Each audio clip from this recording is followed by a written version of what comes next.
Hi, my name is Mr. Seitz, and I'm going to be your face-to-face 6th grade U.S. history teacher.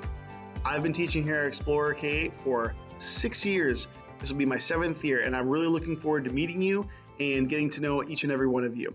So this video is going to be a real quick introduction to me, to my class, and to kind of some of the procedures that we're going to be having this year. Supplies in my classroom are very simple.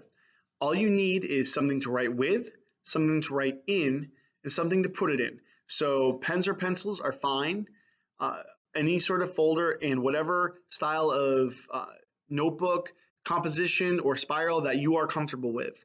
Remember, you cannot share materials, so it's very important that you provide plenty of pens and plenty of pencils to have for yourself. For dismissal, the district put out a dismissal survey, and it's very important that you fill it out. If you have not filled it out, when you come to school, make sure that you fill this out. Every grade level will be getting a pickup number. This is different from last year and the previous years where 3rd through 8th grade did not need a pickup number. Every student, for safety, especially this year, will be getting a pickup number. It's very important that each student bring their own water bottle to drink from. The water fountains are going to be off limits for normal drinking, but they can use them to fill up their water bottles. So if a student does not have a water bottle, that's going to provide a problem. So we need to make sure that every student brings their own drinking water bottle that they can use during the day. At Explorer K-8 this year, we're taking extra steps to make sure your students are safe and secure here on our campus. First and foremost, face coverings will be required and must be worn on campus.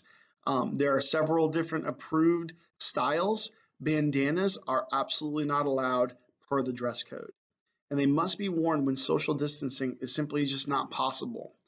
All hallways have been marked for student traffic to try to keep them on certain sides of the hallway to make sure that they're not running into each other too much and they can go both directions safely. Stairwells have been designated for up and down traffic only.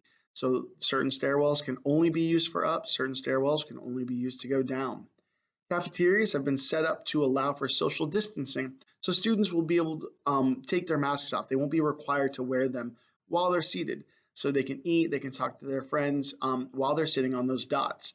The moment they get up, though, they will be required to put their masks back on. As I've already mentioned, students can only use water fountains to fill water bottles. They cannot drink from them normally, so it's very important that they bring a water bottle.